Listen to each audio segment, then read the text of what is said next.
السلام علیکم، میں ہوں ڈاکٹر سلیم اختر۔ آج ہم جس موضوع پہ بات کرنے جا رہے ہیں وہ ہے 16 دسمبر۔ 16 دسمبر پاکستان کی تاریخ کے حوالے سے بڑا اہم دن ہے۔ اس کو ہم بلیک ڈے کے طور پہ بھی یاد کرتے ہیں۔ بلیک ڈے اس حوالے سے کہ یہ جو دن ہے اس میں دو بڑے سٹرونگ ریفرنسز ہیں جس دن، ایک تو 16 دسمبر 1971 میں ڈھاکہ ڈیبیکل ہوتا ہے، ڈھاکہ فال کرتا ہے، اور دوسرا 2014 میں یہ دن سانیہ پشاور کے حوالے سے بڑا اہم ہے۔ اب یہ مختلف کویسچن ہمارے سامنے ریز کرتا ہے کہ یہ 16 دسمبر پاکستان کی تاریخ کے حوالے سے بڑا اہم ہے۔ یہ جو دونوں سانحات ہیں ان دونوں کا آپس میں لنک ہے۔ ون بائی ون دونوں کو ڈسکس کرتے ہیں۔ پہلے سانیہ جو ڈھاکہ ہے یا ڈھاکہ فال بھی اسے کہتے ہیں، مشرقی پاکستان کی علیحدگی بھی اسے کہتے ہیں۔ 1947 میں جب پاکستان بنا تو پاکستان بننے کے تھوڑے عرصے بعد 24 سال کے بعد پاکستان ٹوٹ گیا، اور یہ تاریخ میں پہلی دفعہ ہوا کہ میجورٹی جو ہے وہ منورٹی سے علیحدہ ہوئی۔ پاپولیشن وائز وہ ہم سے زیادہ تھے مگر بھی پاکستان سے۔ ان کی پاپولیشن 54% تھی اور اس کی 46%۔ سیٹوں کے حوالے سے بھی زیادہ پاپولیشن، زیادہ سیٹس کی کنسٹیچوئنسی زیادہ تھی اور اس کی کنسٹیچوئنسیز کم تھی۔ میں سمجھتا ہوں کہ ڈھاکہ فال اتنا بڑا انسیڈنٹ ہے کہ انسانی تاریخ یا ہیومن ہسٹری میں اگر ہم دیکھیں تو سانیہ بغداد اور سانیہ بیت المقدس کے بعد یہ مسلم امہ کے حوالے سے پارٹیکولرلی یہ اتنا بڑا سانیہ ہے کہ جس کی کوئی مثال نہیں ملتی۔ پاکستان کا اتنی جلدی ٹوٹ جانا کسی سانیہ سے کم نہیں تھا۔ اب سوال یہ پیدا ہوتا ہے کہ سانیات قوموں کی زندگی میں آتے ہیں مگر کیا قومیں اس سے سبق حاصل کرتی ہیں کہ نہیں کرتی، یا ہم نے کیا اس سانیہ سے کچھ سیکھا یا نہیں سیکھا، یا ہم نے کیا سیکھا۔ میں اس کی کاغذ پہ زیادہ بات نہیں کروں گا مگر جو سبق ہمیں ملتا ہے وہ یہ کہ وہ 1971 میں جو ہمارے ساتھ ہوا، قومیں کبھی بھی جو تلخ حقیقتیں ہوتی ہیں انہیں ریپیٹ نہیں کرتی، اور ہمیں بھی اسے ریپیٹ نہیں ہونے دینا چاہیے، اور انشاءاللہ یہ نہیں ہوگا۔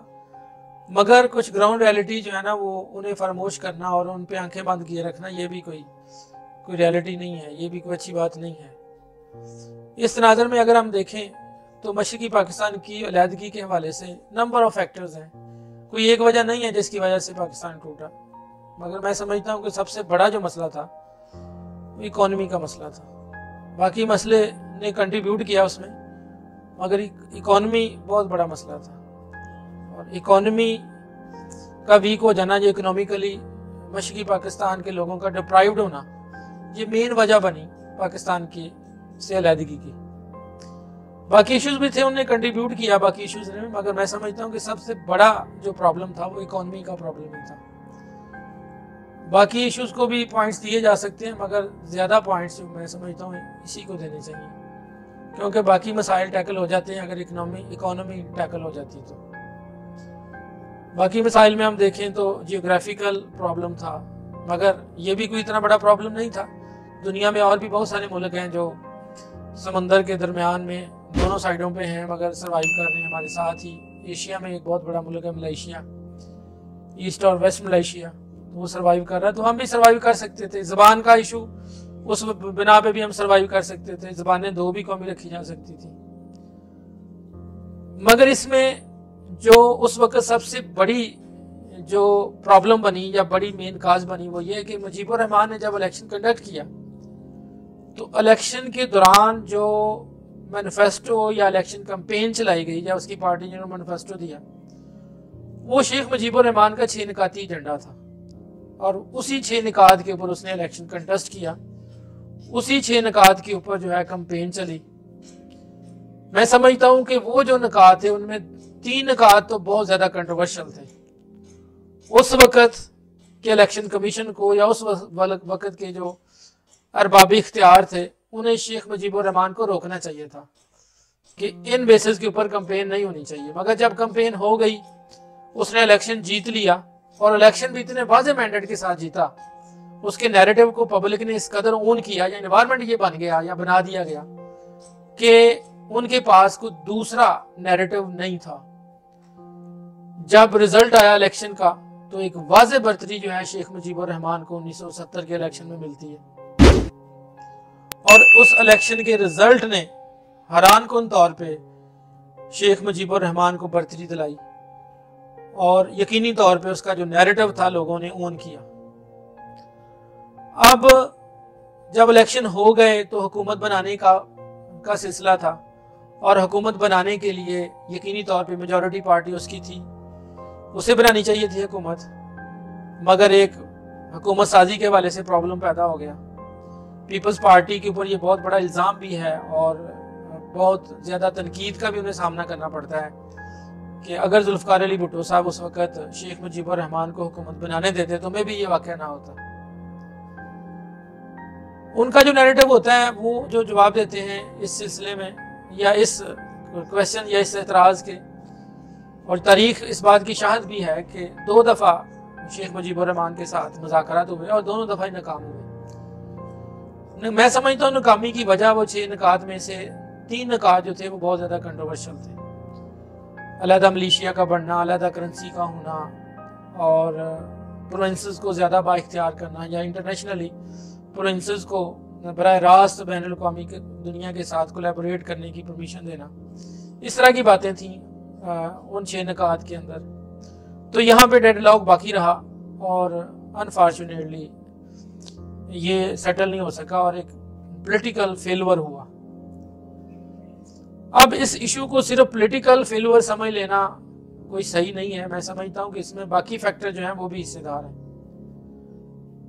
انہوں نے بھی کنٹریبیوٹ کیا. کسی لیول پہ کوششیں ضرور ہوئیں کم یا زیادہ, مگر انفارچونیٹلی اس کرائسس کو نہیں سنبھالا جا سکا, جس کا نتیجہ جو نکلا کہ پاکستان ٹوٹ گیا. اب ہسٹری کو سے ہم نے کیا سیکھا؟ کیا اس وقت جو ہمارے سیاستدانوں کے درمیان خلیج ہے, یا ہمارے سیاستدانوں کے درمیان جو نیریٹو کی وار ہے, وہ اس نے اس قدر پولرائز کر دیا سوسائٹی کو کہ ایک ڈس آنرشپ ایک دوسرے کے حوالے سے پیدا ہو گئی ہے. کہیں وہی وہ والے حالات پاکستان میں دوبارہ تو نہیں پیدا ہو رہے؟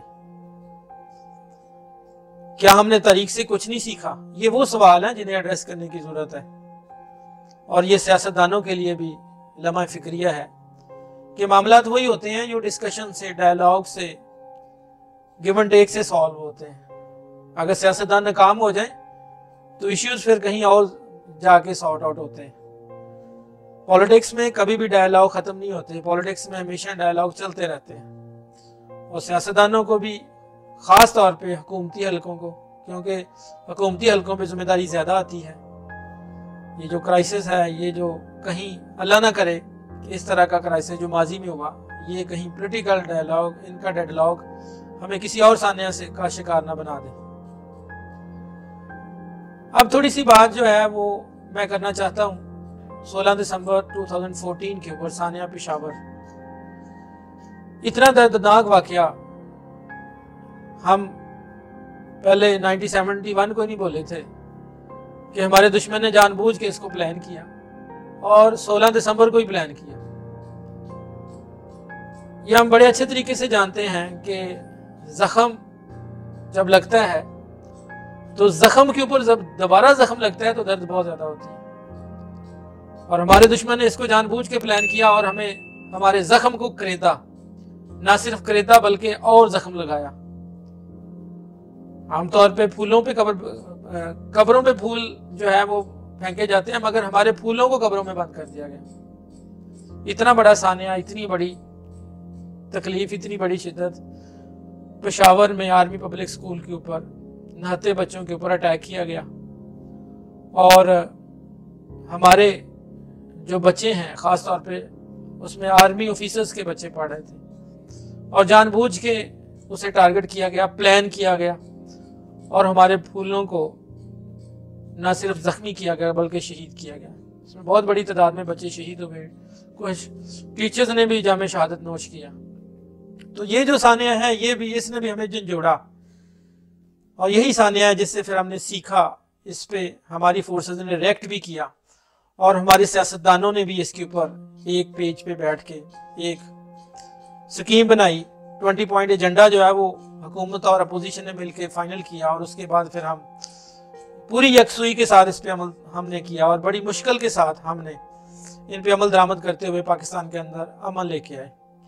ہمیں اس دوران بہت سارے آپریشنز کرنے پڑے، ہمیں ضرب عضب پورے ملک میں لانچ کرنا پڑا، ہمیں مختلف علاقوں میں آپریشنز لانچ کرنے پڑے۔ میں اس کی تاریخ میں نہیں جاؤں گا کہ یہ آپریشن کیسے کیوں لانچ کیے گئے، ضرورت کیا تھی۔ یقینی طور پہ کسی بھی ملک میں امن جو ہوتا ہے وہ بہت ضروری ہوتا ہے اور امن کے بغیر نہ تو ملک میں کوئی ڈیولپمنٹ ہوتی ہے اور نہ ہی ملک میں کوئی انویسٹر آتا ہے۔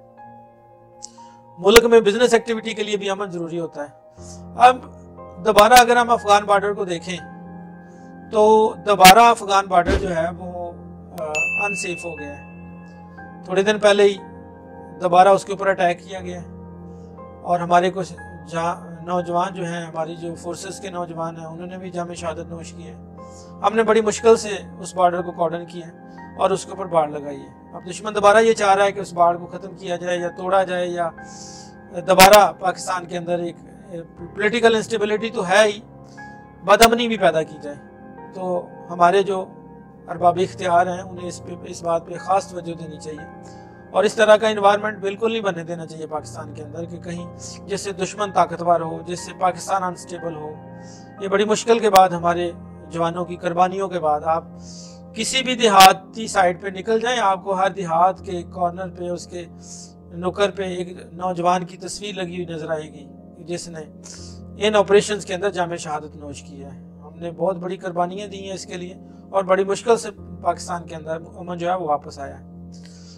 اسی تناظر میں جو بلوچستان کی سچویشن ہے اسے بھی ڈسکس کرنا ضروری سمجھتا ہوں کہ جس طرح کی مداخلت مشرقی پاکستان کے اندر ہو رہی تھی اور اسی طرح کی مداخلت بلوچستان میں بھی کرنے کی کوشش کی جا رہی ہے اور خاص طور پہ اس وقت سے جب سے ہم نے سی پیک کو پلان کیا ہوا ہے، سی پیک یا گوادر کو ہم اپریٹ کرنا چاہ رہے ہیں۔ پوری جو گریڈ گیم ہے وہاں پہ جاری و ساری ہے اور ہم پوری تیاری کے ساتھ اس کا مقابلہ کر رہے ہیں اور الحمدللہ مجھے یہ کہتے ہوئے بڑا اچھا لگ رہا ہے کہ ہم دشمن کے ہر حربے کو وہاں پہ ناکام بنا رہے ہیں، مگر دشمن اپنی حرکتوں سے باز نہیں آ رہا اور یقینی طور پہ ہمارے جو انٹرنل فیکٹر ہیں، ہمارے جب تک آپ کا گھر ٹھیک نہیں نہ ہوتا دشمن کو کوئی نہ کوئی کلو ملتا رہے گا اور خاص طور پہ ہمیں پتہ ہے کہ جو بین الاقوامی ایجنسیاں ہیں وہ کام ہی اس بیس پہ کرتی ہیں، وہ جو انڈیجنس ایلیمنٹ ہوتے ہیں انہی کو اٹھاتی ہیں اور جو محرومیاں ہوتی ہیں انڈیجنس لوگوں کی، اندر کے لوگوں کی، انہیں اچھالا جاتا ہے اور